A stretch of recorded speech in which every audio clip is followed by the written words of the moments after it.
ხედავთ თუ არის მყიდველი თუ დადის. ამ დროს ბაზარი ბუზბუზი იყო და ხალხი დადიოდა და ეხლა წარიელი. რითი ვიყიდოთ, რითი. 350 ლარიანი პენსიით, აი პენსიონერები ვარ ჩვენ უხედავთ. თუ აქ შეხედე რას ვაკეთებ. წვალობ და არავინ არ არის. მიხდია. გამოსავალს თუ ხედავთ რამეს? რა შევნახოთ გამოსავალი? აი, ვიდე. ეგ უკვე ზემომდგომებს საფიქრალი არის, რომ გამოსავალი რა. ჩვენ ისეთ პერიოდსა ვართ მოსწრებული, ქარხნები იყო, ფაბრიკები იყო, დასაქმებული იყო მოსახლეობა, შვილები დაუსაქმებელი. შვილიშვილები სკოლის მოსწავლეები რა გააკეთეთ? და ცხოვრობთ გაჭირებაში. კი რა იზრდება, კომუნალურები მიფრინავს, პროდუქტი გაწვირებულია და ვიჭირებული ვართ ერთმანეთზე.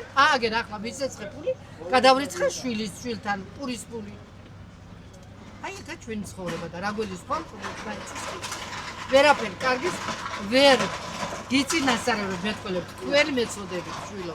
თქვენ და თქვენი ასაკის ახალგაზრდა. ჩვენ ვნახეთ რაღაცა კიდე. თუნდაც ჩარჩენილებს გვიწოდებთ იმ დროის ხალხს.